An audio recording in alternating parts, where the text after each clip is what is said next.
a reiniciar. Vamos a reiniciar el capítulo después de una larga semana de la medicina, ¿no? Por fiesta y todo, seguro, ¿no? Como es normal.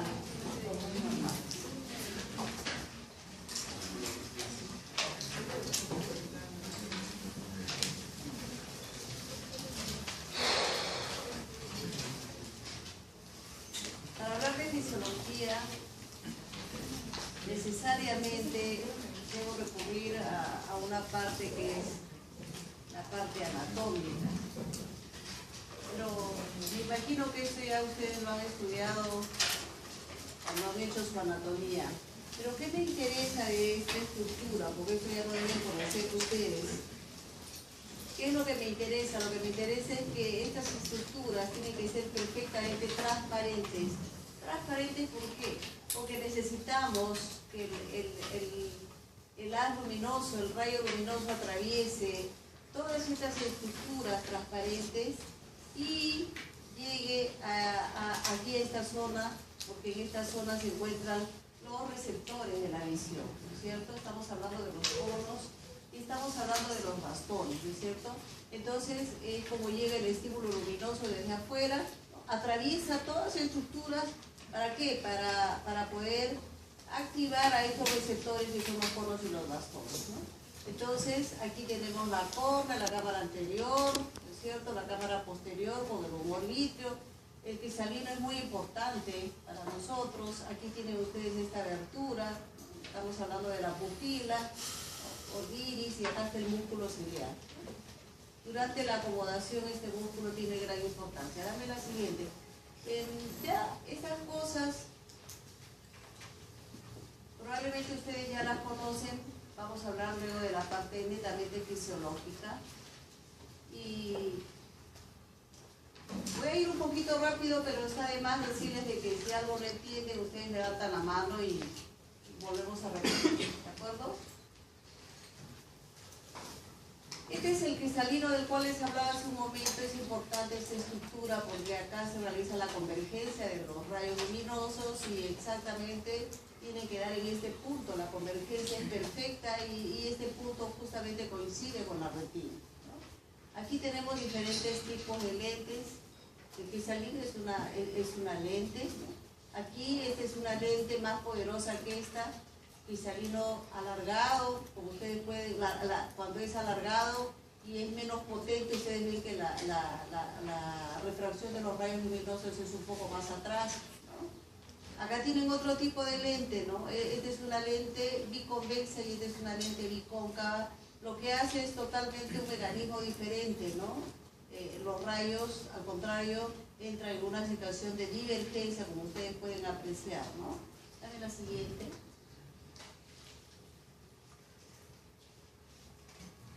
Lo que le interesa al médico, ¿no? Este es un ojo normal, ¿no? Como los rayos luminosos se refractan en este punto, les había dicho, coincide con la retina, ¿no?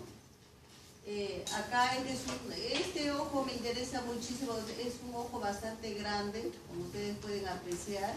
Son los ojos más bonitos que hay, ¿no es cierto? Enormes, grandes, pero ¿cuál es el problema con estos ojos grandes, ¿no?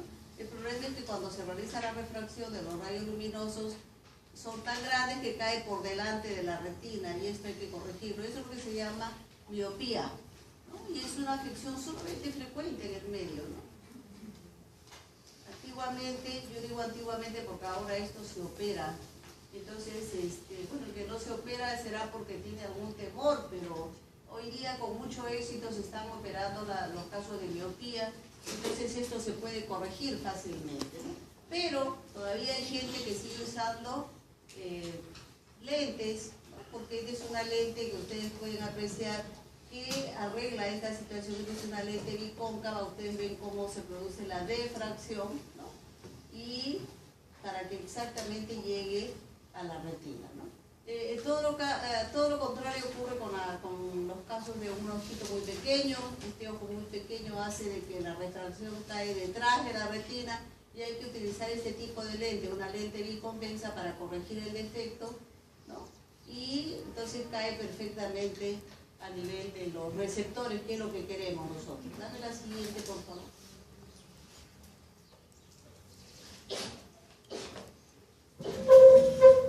Con frecuencia, todos leemos mucho, ¿no es cierto? Ustedes más que nadie, porque están en el estudio, y o leen en un libro, en una literatura determinada, o están leyendo sobre su computadora, ¿no es cierto? Y para eso necesitan recurrir a un mecanismo, y el mecanismo es precisamente la acomodación del cristalino. No solamente el cristalino se acomoda para la visión de cerca, sino que estamos en una situación de acomodación de todo el globo ocular, ¿no? Por ejemplo, en una visión de cerca es donde el cristalino aumenta su diámetro anteroposterior, ¿no?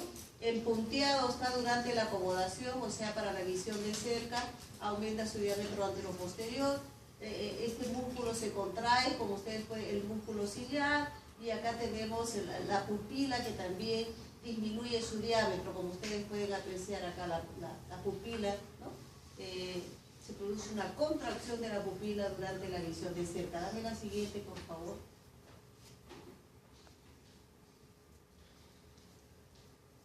Y algo que decir, esta gráfica me gusta mucho y al médico le hace pensar, ¿no?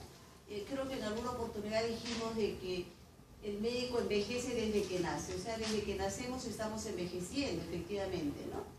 El grado de envejecimiento entre ustedes y yo, simplemente que el mío es mayor, ¿no es cierto?, que el de ustedes, pero ya en ustedes también ya comenzó hace rato el fenómeno de envejecimiento y se corrobora, ¿no?, con muchas situaciones. Aquí, por ejemplo, esto es muy importante, acá la edad en años, ¿no?, hasta los 60, desde que el ser humano nace hasta los 60, y aparentemente ustedes son jóvenes, aparentemente, pero bueno. Pero si uno hace una medición precisa del grado, ¿no?, de la acomodación del cristalino, o sea, la magnitud, vemos que a partir, si uno lanza una perpendicular acá, uno ve prácticamente que a partir de los 15 años comienza a disminuir, ¿no?, ese grado de acomodación. Llega a un punto, generalmente coincide con los 40 años, todo el globo ocular se acomoda de tal manera de que aparentemente logra acomodarse y parece que ustedes no tuvieran nada, aparentemente, pero a partir de los 40 años ya el envejecimiento es tanto que ya no hay forma de compensar esa deficiencia, y como no se puede compensar, entonces ya el ser humano a partir de los 40 años comienza a usar unos lentes que ayuden a la acomodación, ¿no?, ese envejecimiento del cristalino y esa falta de acomodarse, ¿no? Esa falta de acomodarse se llama presbicia, ¿okay? Entonces, a partir de los 40 años, ¿no?, necesariamente todo el mundo tiene que usar lentes, porque ya el cristalino a esa altura ya es incapaz, ¿no?, de poder ejecutar todos los mecanismos para poder leer bien, en este caso, con ustedes. Dame la siguiente, por favor. Y el único nervio que vemos en vivo y en directo, ¿no?, es el nervio óptico, con un fondo de ojo, y a través de la pupila, con un aparatito que son los talboscopios, uno puede ver esto, ¿no? Entonces directamente uno ve el nervio óptico con sus vasos sanguíneos, obviamente ya lo verán cuando hagan la parte de semiología o de clínica. Y luego acá hay aquí ustedes pueden ver una zona que está al lado de la fovea, se llama mácula. Aquí se supone que es el mayor número de receptores para la visión, ¿no? El mayor número de receptores se encuentra en esta zona, exactamente, ¿no? Y tenemos acá alrededor todo lo demás, pero hay receptores, pero prácticamente no la cantidad que nosotros tenemos en este punto, ¿no? Esto es importante acá en vivo y en directo, repito, ¿no? La zona macular, aquí, ¿no?, y acá al lado la fovea, acá tenemos el nervio óptico. Cuando hay un edema cerebral, los bordes se vuelven borrosos, prácticamente no se ven adecuadamente, ¿no? A eso se llama edema de papila. Dame la siguiente, en caso de hipertensión endocraniana, ¿no? Y acá lo más importante, cómo está organizada la retina. La retina tiene muchísimas células que están agrupadas de esa manera, ¿no es cierto? Aquí los conos y bastones, ustedes lo conocen ya, desde hace mucho tiempo, los han estudiado, son los receptores de la visión. Se dice que desde hace mucho tiempo también aprendieron ustedes que los conos son para la visión de día y los bastones para la visión de noche. Pero yo les pregunto a ustedes si... Pasen, ¿ustedes están de acá? Ah, sí. Yo les pregunto, en esta situación en que, y es la situación en la que la mayoría de veces están ustedes que son estudiantes, ¿no? En este momento han apagado las luces y solamente tenemos esto que ustedes están viendo, ¿no? Entonces, yo les pregunto en esta situación así como de penumbra, porque es una situación más o menos de penumbra, ¿cuáles son los que están trabajando? ¿Los conos o los bastones? Ambos, ¿no es cierto? Ambos. Entonces, esta situación es una situación en la que siempre están ustedes, ¿no? Escuchando sus clases. Bien, observen acá cómo estos bastones, acá están formando una sinapsis, ¿no? Y luego toda la información que van a recibir a través de los impulsos visuales van a ser codificados en esta zona, y acá tenemos las neuronas horizontales, ¿no? Aquí, estas neuronas que tienen doble axón son las neuronas bipolares, ¿no? Y miren ustedes la red sináptica que se establece acá, aquí las neuronas amacrinas y aquí las neuronas ganglionares que forman finalmente el nervio óptico, ¿no? Este nervio óptico va a ir al área visual. ¿Por qué es importante esto?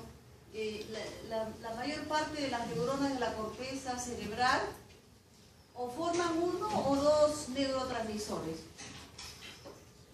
También la corteza, por ejemplo, frontal, están formando acetilcolina o glutamato. Sin embargo, la cantidad de neurotransmisores que produce es increíble, producen grandes cantidades de neurotransmisores.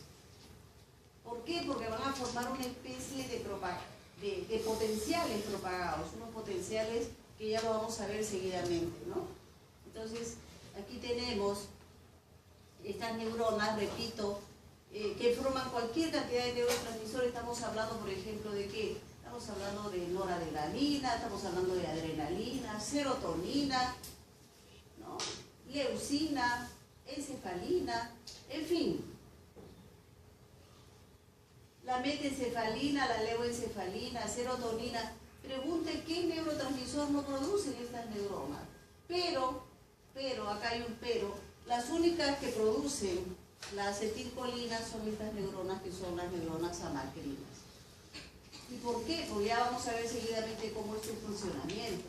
Las neuronas amacrinas, repito, a pesar de producir una gran cantidad de neurotransmisores, son las únicas encargadas de producir la acetilcolina, que ustedes saben que es un neurotransmisor de tipo excitatorio e inhibitorio. Dame la siguiente, por favor. Lo que les decía, ¿no? Cómo va a ingresar la luz, ¿no? Para que este receptor entre en actividad, ya lo vamos a ver, ¿no es cierto? Aquí los discos apilados de la famosa rodopsina, tanto en los bastones, dame la siguiente, como en los conos.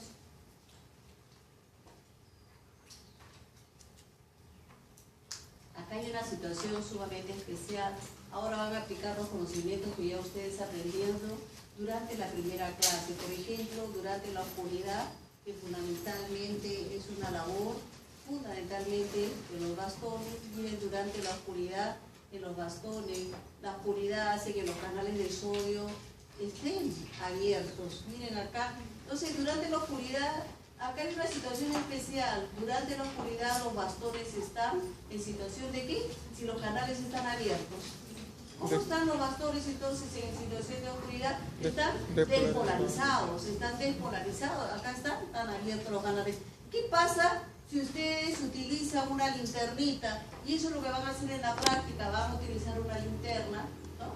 ¿Para qué? Para estimular precisamente a esos receptores y luego producir el reflejo pupilar. Entonces, pero no hablemos en este momento de reflejo, porque el reflejo es otra situación, ya lo vimos anteriormente. Vamos a ver acá la luz, ¿qué hace la luz? ¿No? Entonces, la luz lo que hace es cerrar, ¿no? Cerrar estos canales de sodio, por lo tanto, ¿no? El estímulo luminoso lo que hace es hiperpolarizar al bastón. Repito, ¿por qué? Porque cierra los canales de sodio y sin embargo apertura los canales de potasio.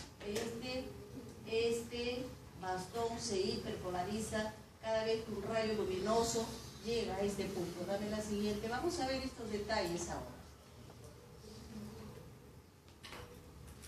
Bueno, ahí la estructura de la rodopsina, que todo el mundo conoce. Lo más importante de la rodopsina es este retineno, ¿no? Este retineno 1. Dame la siguiente, que es la parte de la rodopsina, ¿no?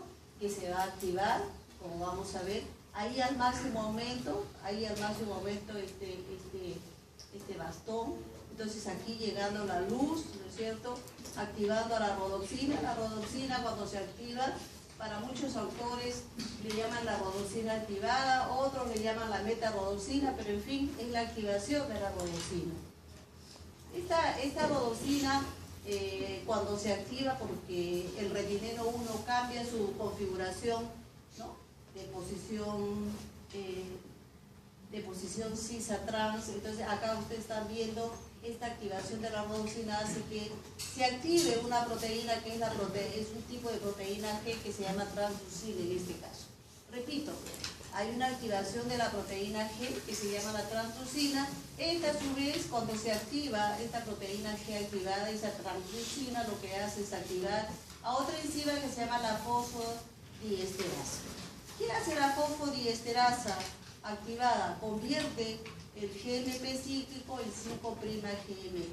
En resumen, lo que hace esta fosfodiesterasa es disminuir los niveles de GMP cíclico.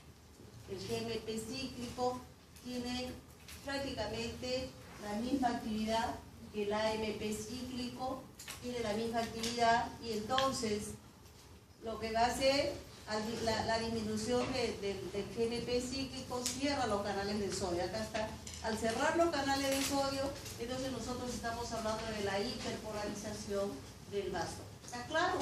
Entonces miren todos los mecanismos que ocurren por efecto de la luz, ¿no? Acá está, por el efecto de la luz, el cambio de la configuración del retineno de posición cis-a-trans, ¿no es cierto? Y todos los eventos que ocurren hasta cerrar los canales de sodio por efecto de la disminución de este segundo mensajero que es el GMP cíclico y que se convierte a 5'-GMP, ¿no? Dame la siguiente. Entonces tenemos al bastón hiperpolarizado, es lo que habíamos visto en un primer momento. Lo tenemos hiperpolarizado. Yo les decía, ustedes van a emplear una linternita y acá ustedes, vamos a suponer con esta linternita, ¿no? Están iluminando este ojo. Vamos a suponer que este es el ojo izquierdo y este es el ojo derecho, ¿no es cierto? Y miren ustedes acá cómo el bastón genera ese tipo de potencial, que es un potencial negativo de tipo hiperpolarizante. Este potencial hiperpolarizante, por supuesto, se forma en cada receptor, ¿no? Estamos hablando del bastón. Y luego esto va a ser codificado y va a ser sumado probablemente. Cuando uno habla de codificación son sumas y restas o una serie de operaciones que hacen estas neuronas, y las neuronas horizontales que ustedes habían visto que forma parte de todos estos estratos a nivel de la retina. Las células horizontales lo que van a hacer es aumentar el tamaño de potencial y las horizontales van a formar unos potenciales de mayor tamaño, ¿no? Pero que al fin y al cabo son potenciales de tipo hiperpolarizante, ¿no? Miren ustedes acá, hiperpolarizante. Estos vuelven a ser, ¿no?, codificados en las neuronas de la parte, ¿no?, más distal, podemos decir. Esas son las neuronas bipolares, y las neuronas bipolares se caracterizan por producir estos potenciales de tipo hiperpolarizante, pero también potenciales de tipo despolarizante. ¿Sí? Pero ¿cómo es que lo hacen, no? Hemos dicho que para eso las neuronas de la retina, de las capas tienen muchos neurotransmisores de tipo excitatorio e inhibitorio. Por lo tanto, una neurona, gracias a este tipo de neurotransmisores, puede cambiar la información, ¿no?, de negativa a positiva, ¿no es cierto?, o viceversa, de positiva a negativa. Entonces, este es el primer cambio que uno ve acá. Entonces, estas neuronas bipolares están formando potenciales de tipo despolarizante. Como si fuera poco, les había dicho que las neuronas amacrinas son las únicas que tienen acetilcolina. Entonces, al tener acetilcolina solamente, estas definitivamente cambian estos potenciales de tipo hiperpolarizante en despolarizante. Las neuronas amacrinas solo producen potenciales de tipo despolarizantes, ¿no? Entonces acá vemos despolarizantes solamente. Y luego acá hay otra red sinápsica, ¿no es cierto?, la más profunda, que estos potenciales los siguen sumando y por las neuronas ganglionares salen potenciales de tipo despolarizante. ¿Alguna duda hasta aquí? ¿Ninguna? ¿Está claro esto? Sí, ¿no es cierto? ¿Sí? ¿Podría repetirlo de nuevo, por favor? Sí, sí, claro que sí. Llega la luz a esta estructura, ¿no es cierto?, a este receptor que es el bastón, y hemos dicho que el bastón se hiperpolariza por esta situación. ¿Y por qué se hiperpolariza el bastón? Porque finalmente hay una disminución del GMP cíclico, ¿no es cierto?, que cierra los canales de sodio. Este cerrar en los canales de sodio hace que el bastón se hiperpolarice y el bastón forma un potencial de tipo inhibitorio, un potencial de tipo hiperpolarizante, ¿no? En este ojo, si se ilumina este ojo, en el otro ojo, por el mecanismo consensual, también se va a formar un tipo de potencial hiperpolarizante, pero obviamente este es el iluminado, ese es el que se ve perfectamente. Luego esta información pasa a las neuronas horizontales. Las neuronas horizontales también forman potenciales hiperpolarizantes porque suma esta hiperpolarización, hace que las neuronas sumen estos potenciales y mira, forman un potencial bien definido, mucho más grande. Seguimos avanzando porque esta es una red sináptica, tenemos acá neuronas bipolares, hay algunas de las neuronas bipolares que forman potenciales de tipo hiperpolarizantes y otras despolarizantes. Hace un momento decía, pero ¿cómo lo hace? Fácil. Nosotros podemos utilizar muchos transmisores excitatorios o inhibitorios para cambiar la naturaleza de un potencial. Por lo tanto, aquí esta neurona bipolar utiliza un neurotransmisor excitatorio para cambiar esa información negativa y la cambia positiva. Esta forma de actuar, ¿no?, hay muchos autores que le han llamado potenciales propagados, ¿no?, porque solamente ocurre aquí a nivel de la retina ese tipo, ¿no?, de potenciales, que siendo la primera llegada de tipo, el primer potencial de tipo inhibitorio, al final, como tú ves, las amacrinas producen acetilcolina que tiene una actividad de tipo mixta, excitatoria e inhibitoria. Entonces, esta neurona macrina cambia la información, ¿no?, porque todavía hay alguna información de tipo negativa, como tú puedes saber. Entonces, pero la neurona amacrina, gracias al neurotransmisor acetilcolina, elabora solamente potenciales de tipo despolarizante, positivo, ¿no? Entonces, por eso es que luego nuevamente es codificar esa información y finalmente por las neuronas ganglionares que forman el nervio óptico está saliendo un potencial de tipo excitatorio. Increíble, ¿no? Todo lo que hacen este grupo de neuronas, ¿no?, y cómo convierten un potencial de tipo hiperpolarizante finalmente a despolarizante. ¿Ya? Entonces, ¿ahora sí está claro? ¿Sí? ¿Que me preguntaste? Ok. Entonces, lo que nos interesa es que al final acá hay un potencial de tipo excitatorio, por el nervio óptico que va a llegar a la corteza visual. Dame la siguiente, por favor.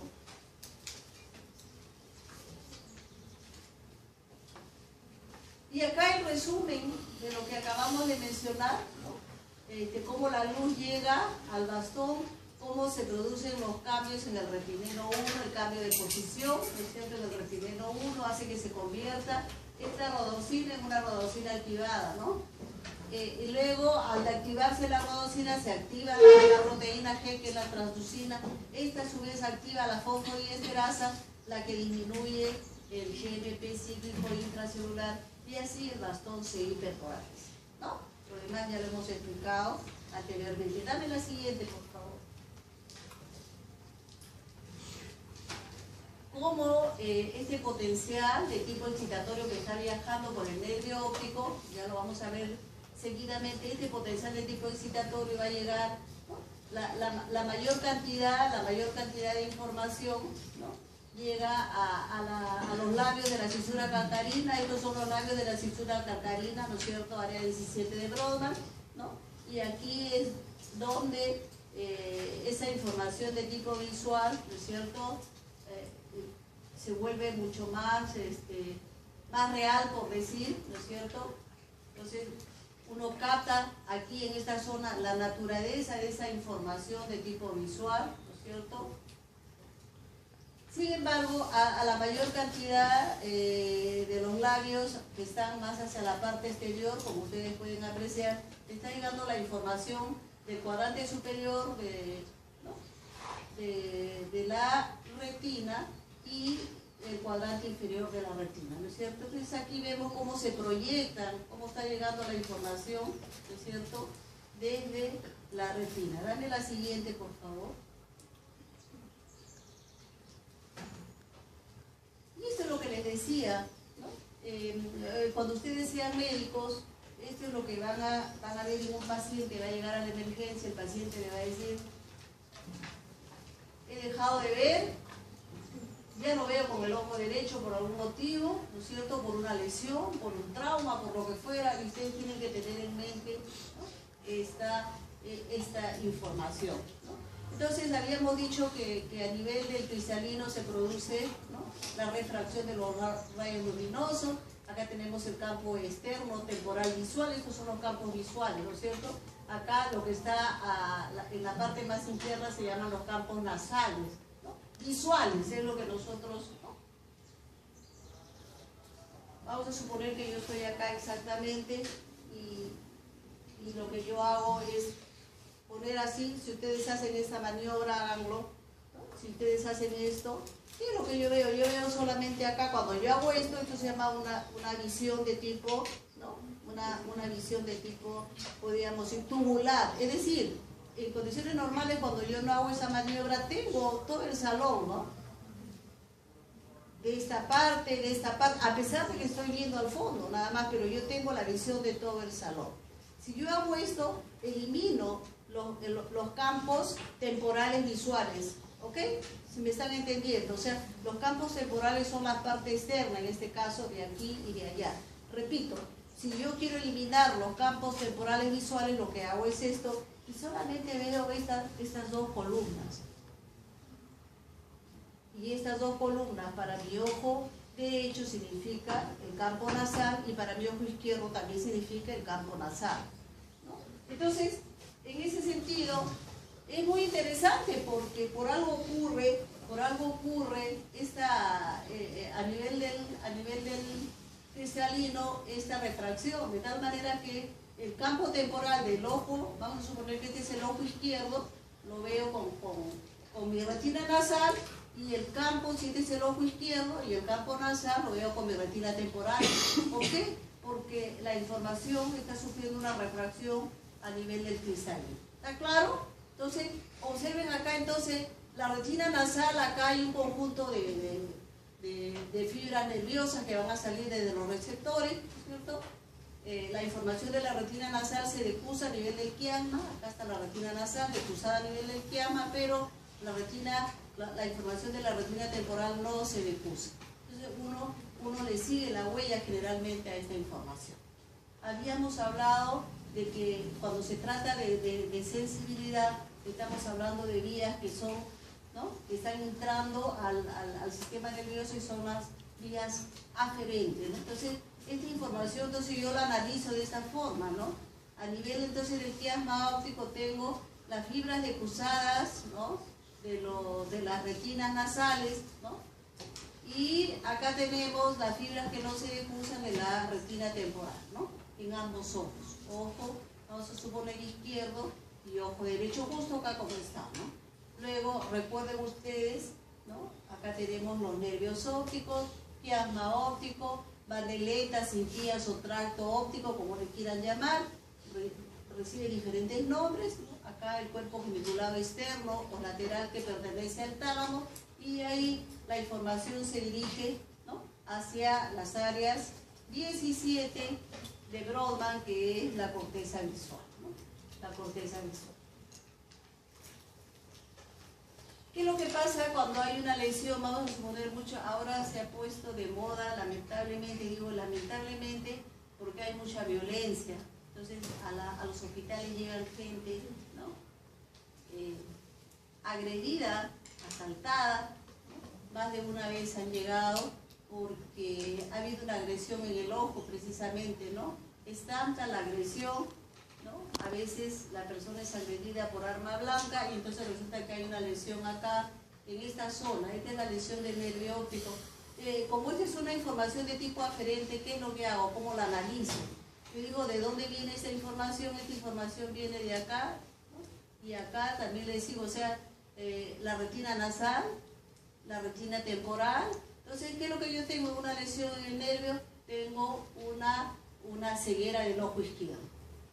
Entonces, una lesión en A es una ceguera del ojo izquierdo. ¿Por qué? Porque, como digo, es seguido. ¿De dónde viene esta información? Viene del ojo izquierdo, ¿no? Una lesión en B, cuando hay una lesión en B, como en este caso, ¿no es cierto? Entonces, yo tengo que acá se han lesionado estas fibras exactamente que se decusan, ¿no? Que son las fibras del nervio óptico, se están decusando, ¿no? Entonces, ¿qué digo? ¿De dónde viene esa información? Igual, ¿no? Me pongo a analizar y digo, ¿esta de dónde viene? De la retina nasal, sí, pero ¿de qué campo? Del campo visual, temporal, igualito analizo. Y el otro ojo izquierdo igual. ¿Qué es lo que no ve el paciente? Esto es lo que le decía yo, la visión de tipo tubular. El paciente no ve aquí los campos temporales, pero sí está viendo los campos nasales. Eso es lo que se llama una visión de tipo tubular. Sí, pero aquí le pasa esto. ¿Cuál es la aplicación clínica? Esto ocurre cuando el paciente viene con un tumor de hipófisis. Y lamentablemente se está viendo mucho el tumor de hipófisis, ¿no? La hipófisis comienza a crecer. Ustedes saben que la hipófisis está más o menos aquí, ¿no es cierto? Entonces comprime al quiasma óptico, y al comprimirlo, obviamente va a seccionar esas fibras nasales, y a esto se le llama hemianopsia heterónima bitemporal. Lo vamos a anotar en la pizarra.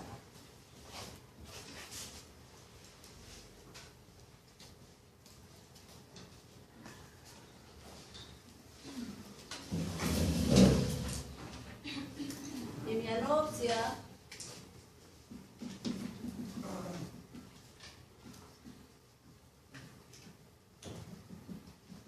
heterónima bitemporal.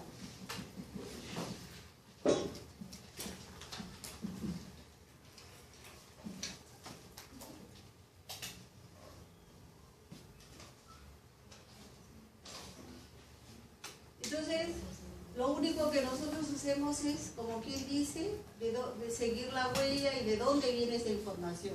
En una lesión en C, que es una lesión en la bandeleta, como ustedes pueden apreciar aquí, ¿no?, en este punto, ¿no?, igual seguimos la información y decimos de dónde viene esta vía viene de acá, ¿no? Entonces, no, con el ojo derecho no ve este lado, es el lado derecho, igual, y sigo la huella acá y digo también, ¿no? Son en el ojo izquierdo, es el campo nasal, en el ojo derecho es el campo temporal. Sí, pero más fácil es nominarla o denominarla como una hemianopsia, ¿no? Homónima del lado derecho. ¿Por qué homónima? Porque es del mismo lado, siempre hacia el lado derecho, ¿no? Entonces vamos a poner acá hemianopsia homónima del lado derecho para la lesión que está en C, ¿no? Hemianopsia homónima derecha. Una lesión de la bandeleta izquierda nos produce un efecto contralateral. Casi siempre, cuando se trata del sistema nervioso, estamos hablando generalmente de lesiones del otro lado, ¿no? O sea, yo puedo decir, una lesión en C le produce una hemianopsia homónima del lado derecho. ¿Esto tiene importancia?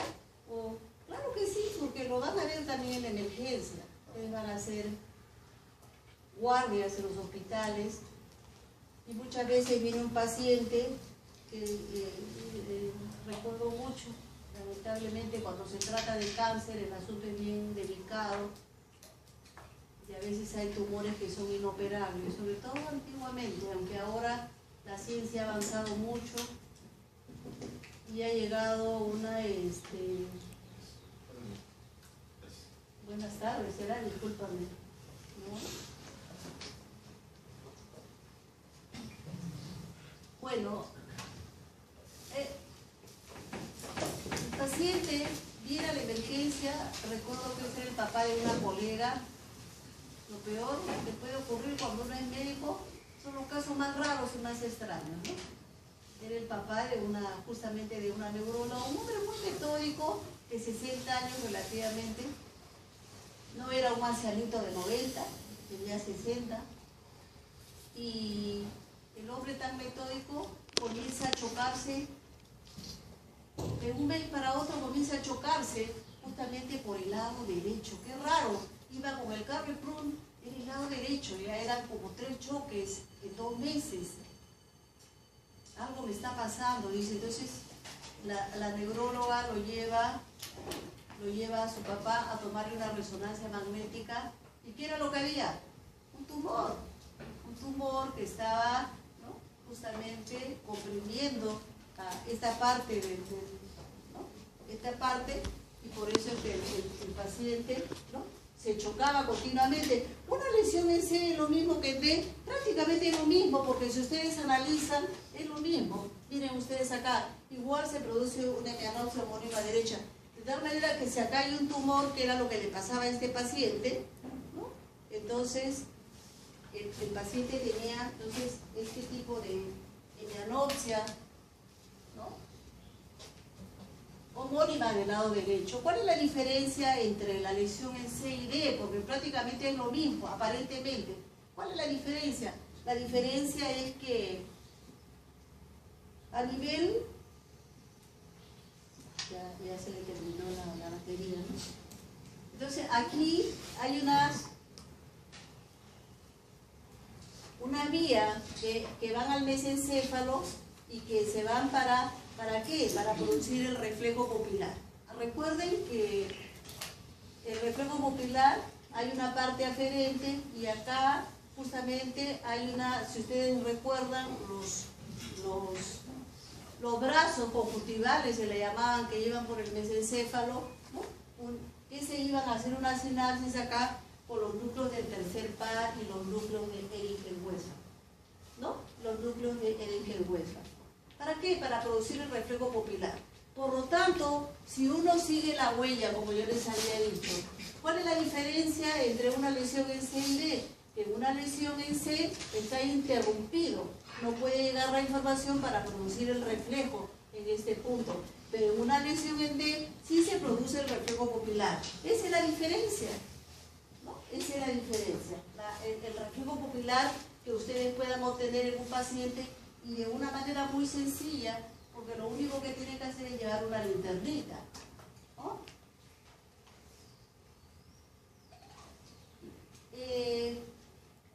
Esto está claro, ¿no es cierto? Creo que sí. ¿Alguna duda? Lo único que tienen que hacer es seguir la huella. ¿Alguien que lo entendió? Creo que está claro, ¿no? Nadie me dice que está perfecto, está claro, listo, pasamos a la siguiente. Si no hay... En D, doctor, ¿qué podría repetir? En una lesión en B. En D. En D, sí, en una lesión en D, si tú miras aquí el gráfico es lo mismo. Se llama también hemianopsia homónima derecha. La lesión es que no ves por la parte externa, ¿no? Justo lo que decía el paciente, igualito ocurre en C y en D. Pero ¿cuál es la diferencia de C y D? El reflejo pupilar.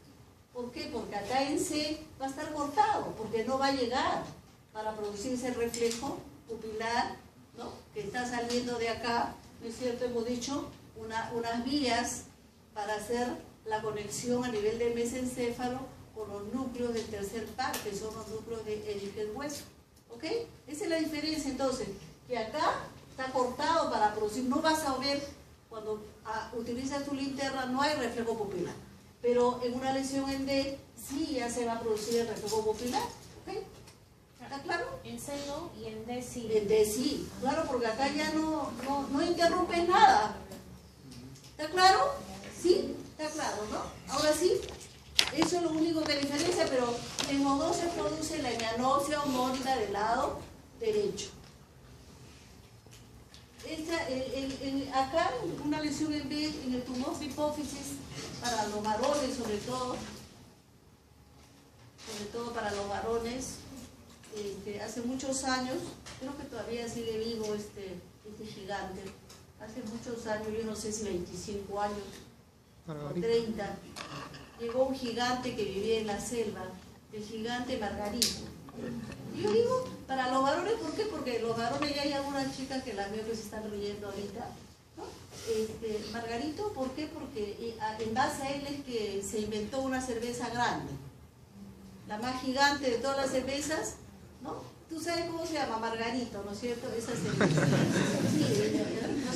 Sí, hay gente pues que es más beneficiosa, me imagino, económicamente, para la gente que bebe, ¿no? Que toma su cerveza, pues, ¿no? Entonces, llegó Margarito, este es un caso muy interesante, de la selva, era un gigante de 2 metros, por lo menos. Y llegó con sus lentes oscuros, ¿no? Con sus lentes oscuros llegó el gigante. ¿Y cuál era el problema del gigante? Que no veía bien. Pues, ¿qué pasaba con Margarito? ¿No? Llegó a operarse porque tenía un tumor de hipófisis, Margarito, el tumor era acá, y entonces en él tenía una hemianopsia heterónima bitemporal. Entonces, ¿qué pasaba? ¿Cuál era el problema de Margarito? Que Margarito tenía una visión de tipo tubular, o sea, no veía acá ni allá. ¿Qué problema, no? Porque, por ejemplo, Margarito no podía ir a una procesión. ¿Por qué? Porque siendo tan gigante, como él no miraba acá, él ponía a pisar lo que estaba al costado. Y lo mismo al otro costado, ¿no? O sea, había que correrse de Margarito, qué problema, ¿no? Porque tenía una visión netamente tubular. Y pero, ¿qué pasó con Margarito? Margarito vino para operarse. Era un gigante bien simpático y la televisión lo contrató. Entonces, para hacer programas cómicos, pues la televisión le pagó muy bien. Margarito, en lugar de hacerse la cirugía, se dedicó a hacer televisión. Y después de unos 3 años, para la suerte de Margarito, se va a sacar una nueva resonancia magnética, me parece, no sé si ya había llegado a una tomografía, y resulta que el tumor había disminuido tremendamente de tamaño. ¿Qué había pasado? ¿Qué había pasado con Margarito? El 1% de los casos de tumores de hipófisis, el tumor compromete y destruye a la arteria que le da la irrigación al tumor. Entonces, ¿qué pasa? Si se destruye la arteria que le da la irrigación, el tumor se atrofia. Eso es lo que le pasó a Margarito, y Margarito regresó sin operarse. Muy suertudo Margarito, ¿no? Regresó, ya no lo he visto más, se regresó a su tierra sin operarse.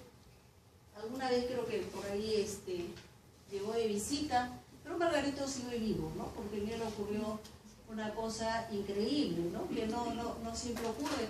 Estos casos son muy terribles, y el paciente viene a operarse varias veces, ¿no?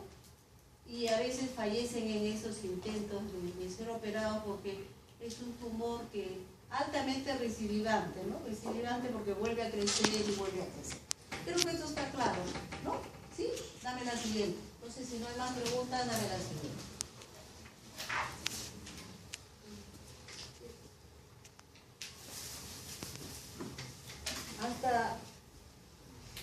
Siempre digo que en Perú, después del invento de la computadora, el mundo se globalizó y ahora es muy fácil tener información, ¿no? De todo el mundo, ¿no? Y llegó a nuestro país ahora resulta que está creciendo económicamente aún con todos los problemas que tenemos. Y ya hace un buen tiempo llegaron todo tipo de máquinas.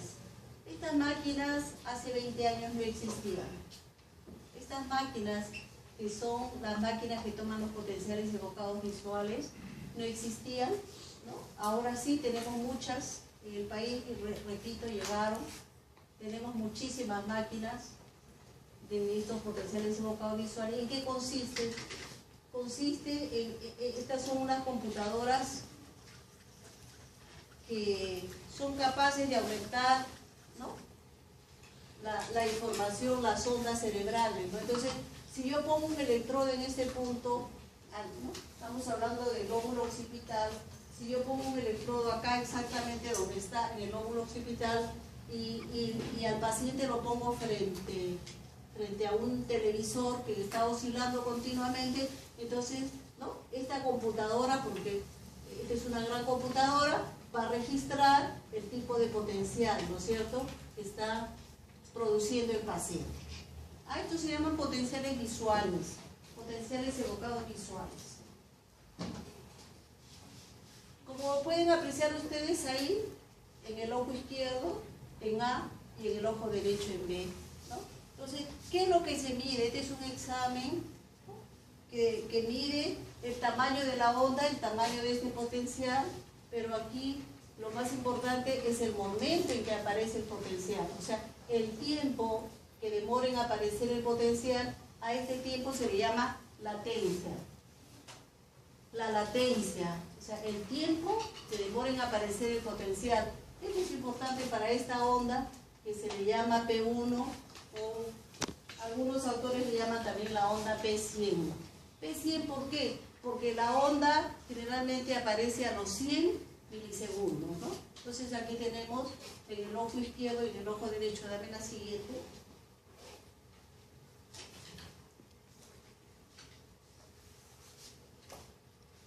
Y ahí tenemos la detección de una anormalidad. ¿Y cuál es la anormalidad? En el ojo derecho, por ejemplo, el potencial es de pequeño tamaño y normalmente, y acá está, este es ahí vamos a ver, ojo izquierdo y ojo derecho, este es el ojo izquierdo y este es el ojo derecho. Entonces, efectivamente, en el ojo izquierdo, miren, el tamaño es pequeño y la latencia está en 196. Acá apareció bastante alargada, pero en el otro ojo es normal, como ustedes ven, acá la latencia está en 103 milisegundos y miren el tamaño perfectamente. Ustedes ven cómo se ha demorado esta onda, y esto es lo normal, ¿no? Imagínense, 196 milisegundos es demasiado lento, ¿no? Esto es característico de una enfermedad que se llama la neuritis óptica, ¿no? La neuritis óptica, el paciente viene, doctora, me estoy quedando ciega, resulta que no estoy viendo con el ojo. Es una gran preocupación porque un ojo es de vital importancia para el ser humano, ¿no? Hay que darle tratamiento de inmediato para restablecer esa visión. Eso se llama la neuritis óptica. ¿Y por qué aparece en esta época? En esta época la gente, vuelvo a repetir, come de manera muy mal, están apareciendo anticuerpos que están destruyendo cualquier parte del organismo, y en este caso son anticuerpos que están destruyendo al nervio óptico. Al nervio óptico comienza la desmielinización del nervio óptico. Por eso es que esta es una de las pocas enfermedades que son raras, pero que tienen cura si uno de inmediato le hace este examen y ven que encontramos esto, de inmediato tenemos que tratarla y tenemos que corregir el problema de tipo inmunológico y generalmente se lo corregimos con corticoides. Ese es el tratamiento. ¿Ya? Bien, dame la siguiente. Pasamos a lo que es audición, estamos hablando de órganos de los sentidos y pasamos a lo que es audición y equilibrio. Dame la siguiente. Esto para mostrarles, ¿no?, la naturaleza, seguro esto ya lo saben ustedes de memoria, en anatomía, la cadena de huesecillos. Acá lo que me interesa es mostrarles que la onda sonora es fundamentalmente de tipo mecánico, ¿no? Por eso es que hace vibrar acá, ¿no? Hace vibrar primero al tímpano, ¿no? Es una onda mecánica, ¿no es cierto?, que va a hacer vibrar incluso la cadena de huesecillos y actúa de manera mecánica sobre todo este aparato, sobre el órgano de Corti. Yo le llamo que es un aparato prácticamente acuático, como que tiene líquido por todas partes. Estamos hablando, ¿no?, que acá hay perilinfa, estamos hablando de que acá hay endolinfa, ¿no? Esta es la escala media, la escala vestibular y la escala timpánica, y acá también tenemos perilinfa. Repito, endolinfa, perilinfa y perilinfa. Y vamos a ver por qué la endolinfa y por qué la perilinfa. Acá hay una membrana, que es la membrana basilar, que es la que nos interesa porque acá están los receptores de la audición. Los receptores de la audición son las células ciliadas, ¿no? Ya vamos a ver a las células ciliadas, están acá exactamente, ¿no? Y van a ser despolarizadas precisamente por estos movimientos de tipo acuático, ¿no? Dame la siguiente, por favor. Ya, para mostrarles que el nervio auditivo, porque estamos analizando el nervio auditivo, es el famoso nervio cócleo-vestibular, con dos partes. La parte coclear, que se encarga fundamentalmente de la audición, y la parte vestibular, que es la parte que lleva la información, ¿no?, la información al tronco encefálico de cómo está distribuido el cuerpo, ¿no?, en el espacio, si es que la cabeza está rotando, si es que la cabeza no está rotando, si estamos caminando bien, ¿no? Esa es la información que está llevando todo el aparato vestibular, ¿no es cierto? Estamos hablando en este caso, ¿no?, de los conductos vestibulares, utrículo y sáculo. Pero todo es lo mismo desde el punto de vista fisiológico, porque todas estas estructuras tienen como receptores a las células ciliadas, todas, ¿no? Llámese conductos semicirculares, utrículos, sáculos, es lo mismo. Acá ustedes están viendo, por ejemplo, miren, las células ciliadas del conducto semicircular, ¿no es cierto? Acá tenemos el sáculo, por ejemplo, también con sus células ciliadas, y si ustedes se acuerdan, acá desde que cuando una persona pequeña nace, ¿no?, el recién nacido, por ejemplo, que tiene unos pequeños cristalitos de carbonato de calcio, y son pequeñitos, es más, algunos autores le llaman el polvo de la otoconia. Polvo porque pues cuando recién se nace, realmente es un polvito, ¿no? Pero ya cuando el ser humano envejece, ese polvito ya no es polvito, sino se convierten en grandes piedras, que comienzan a fastidiar, ¿no?, a estas células ciliadas, y ese es el origen del vértigo, ¿no?, como vamos a ver más adelante. Y acá tenemos el órgano de Corti, ¿no?, con las células, ¿no?, ciliares internas, que son las que van a formar el nervio auditivo. Dame la siguiente.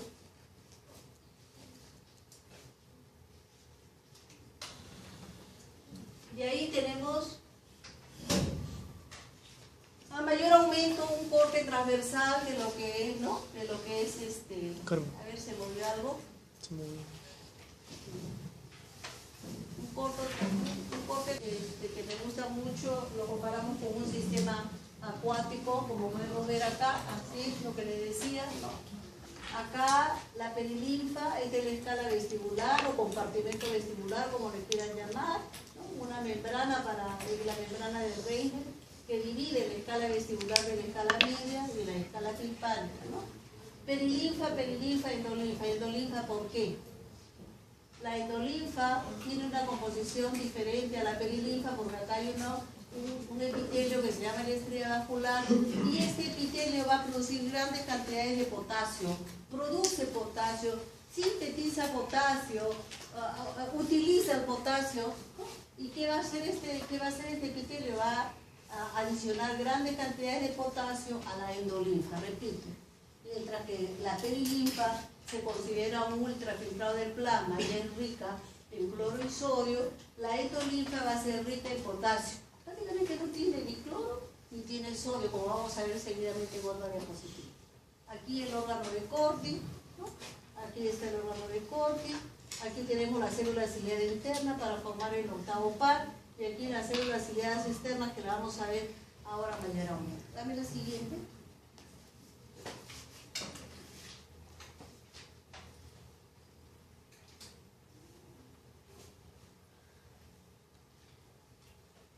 Y acá lo que le decía ya a mayor aumento durante muchos años no se supo lo que eran las células ciliadas externas, no se supo para qué servían, no se supo cuál era la función hasta que se descubrió que eran ricas en actina y en miosina y se descubrió que paraban contrayéndose continuamente, ¿no? ¿Y cuál era la función de estas células ciliadas externas? La modificación, el cambio de tamaño del órgano de Corti, ¿para qué? Para mejorar la audición, para mejorar la resonancia que hay en este túnel, que normalmente ustedes saben que los sonidos necesitan, ¿no?, tener una resonancia ideal, ¿no? Y acá, al máximo aumento, las células ciliadas internas, aquí esta membrana, que es la membrana basilar, sobre la cual están descansando prácticamente las células ciliadas internas, ¿no?, que van a formar el octavo par cardial, acá como pueden apreciar. Dame la siguiente.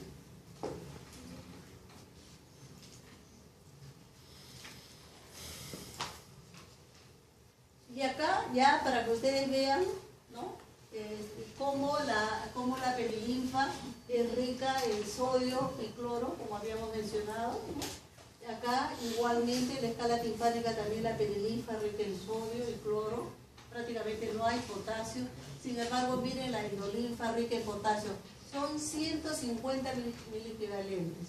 Por lo tanto, y acá está la célula ciliada, ¿no? Este es un esquema prácticamente, que va a indicar cómo cuando llega la onda sonora, ¿no?, todas estas membranas sufren un movimiento hasta que esta membrana basilar también va a sufrir un movimiento. Aquí va a haber una onda, ¿no?, que desde la perilinfa va a llegar a la endolinfa y esta onda va a hacer que los cilios se muevan de un lado para otro y lo que va a ingresar, ¿cuál es? Durante la despolarización de las células ciliadas. Pregunto, si el medio interno de las células ciliadas es rico en potasio, dame la siguiente por favor, ¿qué pasa cuando mecánicamente llega una onda, ¿no? Y ahí está, esos son los cilios, entonces llega la onda, todos los cilios van para un lado y mecánicamente se produce la despolarización de esta célula. Mecánicamente, ya hemos visto anteriormente un estímulo de tipo mecánico. Entonces, ¿cuál va a ser el ion que va a ingresar a este receptor? Sodio. ¿Sí? Lo único que hay es potasio, no hay sodio. Por lo tanto, dame la de atrás por favor. Por lo tanto, el medio interno de esta célula ciliada, acá está, ¿no?, es rica en sodio, perdón, en potasio, no hay sodio, mira. Por lo tanto, esta célula ciliada va a ser despolarizada porque se aperturan los canales de potasio. Solo hay potasio en el medio, solo hay potasio. Por lo tanto, la célula ciliada va a ser despolarizada por la apertura de canales de potasio. ¿Ok? Dame la siguiente, por favor.